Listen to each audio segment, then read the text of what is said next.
liked where it was going. So I thought, hell, I'll just do a quick tutorial on it, just to give people an idea of how it's done. Nothing too mind-blowing, just kind of clean, corporate, nice colour scheme. That's pretty much it. This is really just a list of the stuff that our company offers, so documentary, music video, weddings, live events, corporate video, and advertising, and so forth. So that's the kind of thing we're going to be aiming to get at by the end of the tutorial. So let's get straight in there and start up a new project. For this one I'm going to be working in 72025. It's just a preset in After Effects, everyone should have it. I'll give this a name. Typography.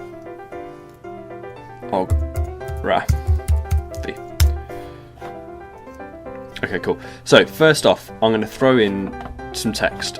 I'm going to make it white so I can see it on the black background, and I'll use the same text that I used in the last clip you just saw, or thereabouts. So time code pro. That'll do for the first one. So I'm going to hit down here in my timeline just to deselect that, go back to my selection tool, and first thing I'm going to do is move my anchor point to the middle of my text. So I get my pan behind tool and I click and drag on the anchor point and move it to where I need it to be. Just there's good. Now I don't want to dwell on this too much, the position of the text. I really want to run through this as quick as I can for you guys, so I'll tell you what I'll do. I'm going to keep the text the same. So all I'm going to do, click on my text layer. I can either go edit, duplicate, or if you notice we've got Apple D as a shortcut. So I'm going to do that a few more times, so 3, 4, 5. So we've got 6 layers of text now. Now the first thing I need to do is make all these 3D. I can do this by highlighting them all and hitting on one of the 3D switches, or I can just click and drag thusly.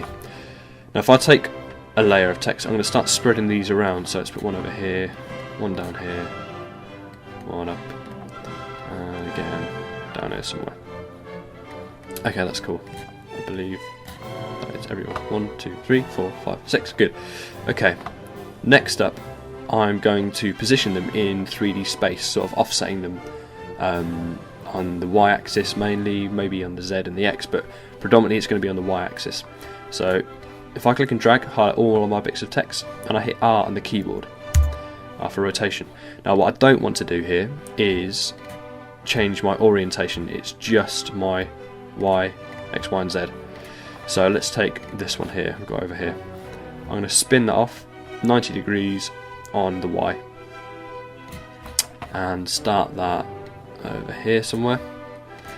I'll keep this one roughly where it is, and I want this one again to be spun off. Let's find it, but I want it to be twisted the other way this time, so minus 90, so it's facing the opposite to our first bit of text. And again I'm going to position this near this bit of text over here.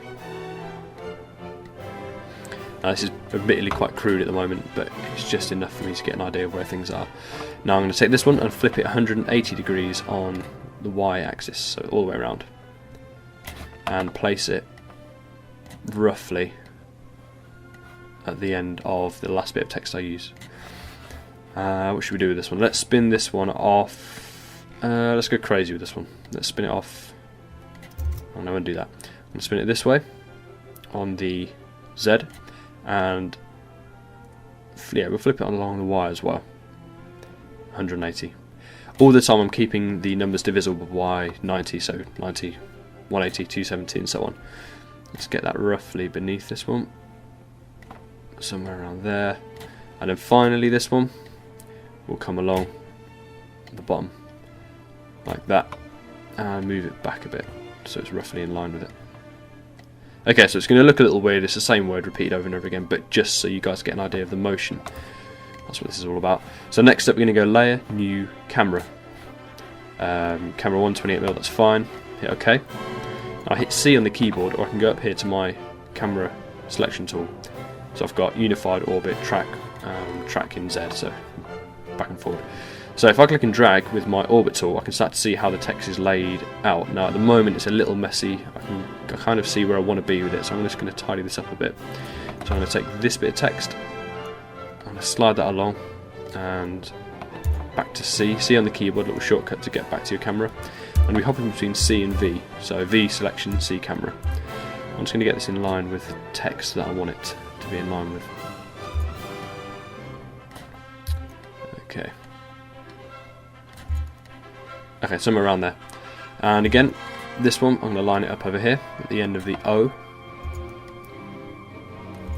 Let's say around here.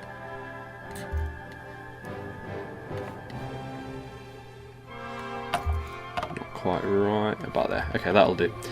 And again, this one, sort of facing away from it at the end of the O.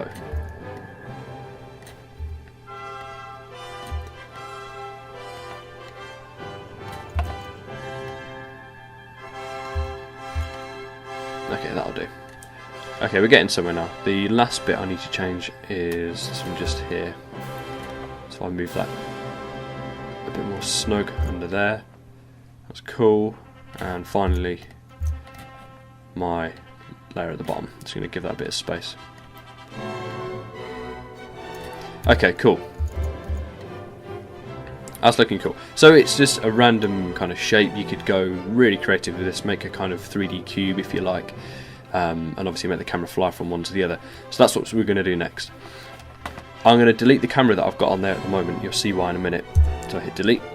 I'm going to go Layer, New, Null Object. Now the effect I'm going to use is a free plugin available from Video Copilot. The legend is Mr. Andrew Kramer. Him and his company developed this a while back, and it's proven to be of great use, to put it lightly. So yeah, Sure Target, we're going to click and drag that straight onto our null. Now, don't be surprised if things start disappearing and you can't keep track of where your text is and that. All we need to do to get this going is, I'm going to collapse these down first, so everything's a little neater. Go to my Sure Target plugin, which is on my null. And I'm going to go to Target Layers. Now if you've got different words on your text, you're going to obviously have an order, you know, which they want to appear in, like on my other video. So for the time being, all I need to do is just select a different number, so 5, 4, 3, 2, and the final one. So straight away you've seen that the position of the camera has moved. What Sure Target does is uses the null object's 3D position data and kind of straps the camera to the null, so wherever the null goes the camera follows it. That's the kind of best description I can come up with for the time being. Now this little attribute up here, if I click and drag through this, the camera's going to start flying around between different bits of text, as you can see. Not only does it not rotate, it's not doing it in the right order, so it's going to be easier for you guys if you've got your text in the right order and so forth. So let's say I want to start down here on this one. This is number 5. So I need to set my first target as number 5. Let's see. Now my second target, I want it to be this one just here, which is number 2. So I go to my null and target number 2. This is my third here, which is number 4. So I go to my third target and choose 4, which is already on. Next I'm going to go this one just here, which is number, well, no number. So my null again. What are we up to here? 1, 2, 3, 4. Target number 4 is none. Number 5 is number 3, so target 5. Text layer 3. And we should have one left, which will be number 6. Right over on the right hand side. Good. So now if I click and drag, it should do it in the order we want it to follow. But again, it still doesn't rotate quite right. So all we need to do is hit this button just here, auto rotate. And what that'll do is when we click and drag, the camera's going to start spinning onto the face of the text, as you can kind of see now. The only trouble with it, how it is everything's a bit messy, things overlap, and it's not really, I mean, like there, that's not really what you want. So I'm going to go back to the beginning. To get around this, the quickest and sort of nicest way I found was to go onto the camera's attributes, drop down, camera options, and turn your depth of field on. When it's on, you're going to want to crank up your aperture, just so that all the other text blurs out and all you can see is the word that you want to see. So if I go back to my null and use my Sure Target slider to drag through, I should be able to see now as the words overlap, we only see the words we want to see. So, like so. So I'm going to throw in some keyframes so we've got some natural camera movement. I'm going to start at the beginning of my composition, check my stopwatch for sure target. I'm going to move forward about a couple of seconds or so. If I hit U on the keyboard, it shows me any keyframes that I've got on for this specific layer. So I'm going to make another keyframe with the same value, 1, move forward a bit, change this to 2. And what that's doing is, between this keyframe and this keyframe, it's telling the camera to move from your target layer number 1 to your target layer number 2. And it's that simple all the way through, so I'm going to go in, make another one at number 2, because I want it to stay looking at that bit of text between there and there. Move forward just a touch, go to number 3, give it some space, 3 again, forward a touch, 4, and so forth. Okay, so I've got all my keyframes in there now. Let's have a quick review. I'm just going to turn my depth of field off, just so it's a little less power thirsty on the machine. See how this looks. So we go from 1 to 2, holding on 2, 2 to 3, gradually. There we go. You can see this is working. That's fine. That's all we need to be at the moment. Now, if we want to speed things up, the animation or the time we spend on the text, or respectively slow it down, there's 2 things I can do. I can either individually click and drag on a keyframe and start spacing these out, or I can highlight them all, go to the beginning or the end keyframe for the layer, hold Alt and click and drag, and this will crush all of your keyframes proportionally, as it will if you drag it out. Just a little tip for you there, hopefully that'll come in useful. So I've got my movement, I've got my rotation in there. I'm going to flip my depth of field back on. One other thing I'm going to have on there is some motion blur for all of my layers. So I'm going to click on one layer on my timeline, hit Apple A, and collapse these down just so I can see them all a little better. Now I want the motion blur on for the composition, and then on for all of my text layers. So I can highlight my text and check my motion blur tab. It's only a subtle difference, but I really like it. Whenever I'm doing any kind of text animation, it's just a given thing that I know I'm going to do. I'm going to put some motion blur on there just to sell it. It looks a more organic, more natural. I think it's a must. Unless you're doing some kind of corporate work where it needs to be easily read and visible and all that. Anything creative though, definitely have your motion blur on there. So that's looking nice and smooth. Good. Okay, so now I want to flip my colours around, so I want black text on a white background. Now I could go through the motions of putting in a solid, changing the text colour, but the quickest way for me now is to go adjustment layer, go to my effects, invert, click and drag onto my adjustment layer. Now everything's disappeared because obviously our text is now black on a black background. It's technically not a black background. After Effects defaults to black background. If you click this button just here, toggle switch, toggle transparency, you can see what's transparent and what's not.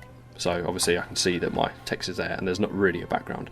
So I need to throw a background in there. I'm going to go layer, new, solid. I'm going to make this background black. You may be thinking, why make it black? Because we've got black text. But obviously when I put it under my adjustment layer, look what happens. It becomes white because our adjustment layer is inverting all of the colours that are beneath itself. I hope that makes sense. And on this background layer, I'm going to throw in a ramp to give ourselves a nice kind of radial gradient. So at the moment it's linear. I'm going to change this to radial and move my points to where I want them. So I'm going to put this one pretty much dead center and drag this one out just a bit. Now it gives us a nice kind of gradient in the background, and it also doubles up as a kind of soft vignette. Vignette's a kind of burnt edge corner look that draws all your attention to the middle. Now one other thing I'm doing at the moment, which a lot of people seem to be doing, it's the in thing, it looks nice, is ramp scattering. Ramp scattering's used when you've got banding going on between sort of similar colours. So if I drag this up, you should be able to see, if I drag it low, you should be able to see everything starts to get quite grainy and pretty horrible, to be honest. You want to kind of just balance it so it looks right to your eye. I'm going to go around 40-ish, about 45 maybe. 7 bit too much still, maybe less. Okay, cool, that's cool. 26, around there. Only 20, 26 somewhere in that field is good. And all it does, it gives us a more kind of grainy, natural look that you're going to get off a camera. Not kind of perfect colours and perfect everything. Okay, so that's cool. Let's see how this is looking. That'll do. Yeah, I can see this is exactly where I want to be with it all. Now, obviously, it's up to you. You don't have to go for the same colours, the same text, the font. You know, it's entirely up to you what you guys do with it. With it, there's quite a few neat little things you can do. Because we're working in 3D space, obviously, you can throw some particles in there. This obviously gives it more depth. Looks quite cool as well. But for the time being, on this tutorial, I'm going to call that a day, I think, and really leave you guys to have a play around with it. Any questions or queries or suggestions, requests, anything like that, by all means, drop us a message and we'll see what we can do. So thanks for listening, and I'll see you next time.